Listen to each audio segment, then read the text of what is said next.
ನಟ ಕಮಲ್ ಹಾಸನ್ ಕನ್ನಡದ ಬಗ್ಗೆ ಕೊಟ್ಟಿರುವ ವಿವಾದಾತ್ಮಕ ಹೇಳಿಕೆ ವಿಚಾರಕ್ಕೆ ಸಂಬಂಧಪಟ್ಟಂತೆ ಸದ್ಯ ಈಗ ನಟ ಕಮಲ್ ಹಾಸನ್ ಥಗ್ ಲೈಫ್ ಸಿನಿಮಾ ಕರ್ನಾಟಕದಲ್ಲಿ ರಿಲೀಸ್ ಆಗುತ್ತಾ ಅಥವಾ ಇಲ್ವಾ ಅನ್ನೋ ಪ್ರಶ್ನೆ ಮೂಡಿ ಬರ್ತಾ ಇದ್ದು, ಇನ್ನು ಈ ವಿಚಾರದ ಸಂಬಂಧ ಇವತ್ತು ಫಿಲ್ಮ್ ಚೇಂಬರ್ನಲ್ಲಿ ಮೀಟಿಂಗ್ ನಡೆಯಲಿದೆ.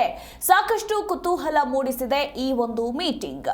ಥಗ್ ಲೈಫ್ ಸಿನಿಮಾ ರಾಜ್ಯದಲ್ಲಿ ರಿಲೀಸ್ ಆಗೋದಕ್ಕೆ ಅವಕಾಶ ಮಾಡಿಕೊಡ್ತಾರೆ ಅಥವಾ ಇಲ್ವಾ ಅನ್ನೋದರ ಕುರಿತು ಕಾದು ನೋಡಬೇಕು. ಯಾಕಂದ್ರೆ ನಟ ಕಮಲ್ ಹಾಸನ್ ಇನ್ನೂ ಕೂಡ ಕ್ಷಮೆ ಕೇಳಿಲ್ಲ, ಕ್ಷಮೆ ಕೇಳುವಂತಹ ತಪ್ಪು ನಾನು ಮಾಡಿಲ್ಲ ಅನ್ನೋ ಉದ್ದಟತನವನ್ನ ಮೆರೆದಿದ್ದಾರೆ. ಹೀಗಾಗಿ ರಾಜ್ಯದಲ್ಲಿ ರಿಲೀಸ್ ಆಗುತ್ತಾ ಕಮಲ್ ಥಗ್ ಲೈಫ್ ಚಿತ್ರ? ಫಿಲ್ಮ್ ಚೇಂಬರ್ನಲ್ಲಿ ಇಂದು ಹೈ ವೋಲ್ಟೇಜ್ ಮೀಟಿಂಗ್ ನಡೆಯಲಿದೆ. ಹೀಗಾಗಿ ಕನ್ನಡಿಗರ ಕೆಂಗಣ್ಣಿಗೆ ಗುರಿಯಾದ ಕಮಲ್ ಚಿತ್ರ ಥಗ್ ಲೈಫ್ ಸಿನಿಮಾ ರಿಲೀಸ್ ಆಗುತ್ತಾ ಇಲ್ವಾ ಅನ್ನೋದರ ಕುರಿತು ಸಾಕಷ್ಟು ಕುತೂಹಲ ಮೂಡಿಸಿದೆ. ಇನ್ನೂ ಕೂಡ ಕಮಲ್ ಕ್ಷಮೆ ಕೇಳಿಲ್ಲ. ಹೀಗಾಗಿ ಸಿನಿಮಾಗೋಸ್ಕರ ಆದ್ರೂ ಕ್ಷಮೆ ಕೇಳ್ತಾರಾ, ಅದನ್ನ ಕನ್ನಡಿಗರು ಯಾವ ರೀತಿ ತೆಗೆದುಕೊಳ್ತಾರೆ ಅನ್ನೋದರ ಕುರಿತು ಸಾಕಷ್ಟು ಕುತೂಹಲ ಇರುವಂಥದ್ದು. ಕ್ಷಮೆ ಕೇಳದಿದ್ರೆ ಥಗ್ ಲೈಫ್ ರಿಲೀಸ್ಗೆ ಯಾವುದೇ ಕಾರಣಕ್ಕೂ ರಾಜ್ಯದಲ್ಲಿ ಅವಕಾಶವನ್ನ ಕೊಡೋದಿಲ್ಲ. ಕ್ಷಮೆ ಕೇಳಲು 3 ದಿನಗಳ ಗಡುವನ್ನ ಕೊಟ್ಟಿತ್ತು ಫಿಲ್ಮ್ ಚೇಂಬರ್. ಇನ್ನು ಇವತ್ತು ಫಿಲ್ಮ್ ಚೇಂಬರ್ನಲ್ಲಿ ಹೈ ವೋಲ್ಟೇಜ್ ಮೀಟಿಂಗ್ ನಡೆಯಲಿದೆ. 11 ಗಂಟೆಯ ನಂತರ ನಡೆಯೋ ಸಭೆಯಲ್ಲಿ ಏನಾಗುತ್ತೆ ಅನ್ನೋ ಕುತೂಹಲ ಮನೆ ಮಾಡಿದೆ. ಕನ್ನಡ ಫಿಲ್ಮ್ ಚೇಂಬರ್ ಕಡೆಯಿಂದ ಕಮಲ್ ಹಾಸನ್ ಸಿನಿಮಾ ರಿಲೀಸ್ಗೆ ಗ್ರೀನ್ ಸಿಗ್ನಲ್ ಸಿಗುತ್ತಾ ಅಥವಾ ಇಲ್ವಾ ಅನ್ನೋದ್ರ ಕುರಿತು ಇನ್ನಷ್ಟೇ ಕಾದು ನೋಡಬೇಕು. ಯಾಕಂದ್ರೆ ಕ್ಷಮೆ ಕೇಳದೆ ಹೋದ್ರೆ ಅವಕಾಶ ಕೊಡೋದಿಲ್ಲ ಅಂತ ಫಿಲ್ಮ್ ಚೇಂಬರ್ ಹೇಳಿತ್ತು.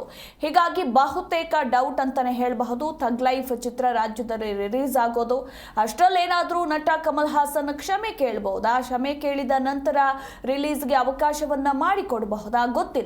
ಇವತ್ತು ಫಿಲ್ಮ್ ಚೇಂಬರ್ನ ಹೈ ವೋಲ್ಟೇಜ್ ಸಭೆಯಲ್ಲಿ ಏನೆಲ್ಲ ಚರ್ಚೆಗಳಾಗಲಿದೆ, ಯಾವ ತೀರ್ಮಾನವನ್ನ ತೆಗೆದುಕೊಳ್ಳಲಿದ್ದಾರೆ ಅನ್ನೋದರ ಕುರಿತು ಇನ್ನಷ್ಟೇ ಕಾದು ನೋಡಬೇಕಾಗಿದೆ. 11 ಗಂಟೆಯ ನಂತರ ಈ ಒಂದು ಸಭೆ ಶುರುವಾಗಲಿದೆ ಅನ್ನೋದರ ಕುರಿತು ಮಾಹಿತಿ ಇರುವಂಥದ್ದು.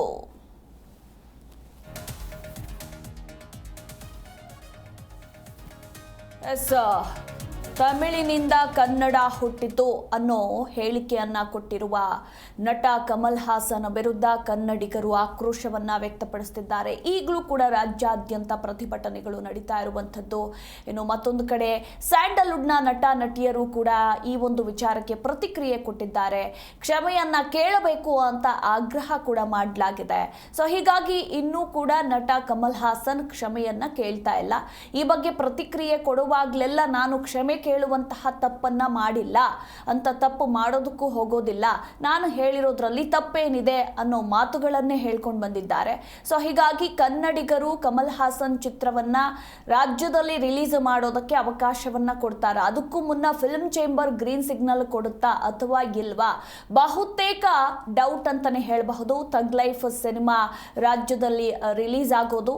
ಸೊ ಹೀಗಾಗಿ ಮುಂದಿನ ಬೆಳವಣಿಗೆಗಳಿಗಾಗಿ ಕಾದು ನೋಡಬೇಕು. ಈಗಾಗಲೇ ಥಗ್ ಲೈಫ್ ಚಿತ್ರವನ್ನ ರಿಲೀಸ್ ಮಾಡದಂತೆ ಕನ್ನಡಿಗರು ರಾಜ್ಯಾದ್ಯಂತ ಪ್ರತಿಭಟನೆ ಕೂಡ ನಡೆಸಿದ್ರು. ನಿನ್ನೆ ಕೂಡ ಆಕ್ರೋಶವನ್ನ ವ್ಯಕ್ತಪಡಿಸಿದ್ರು.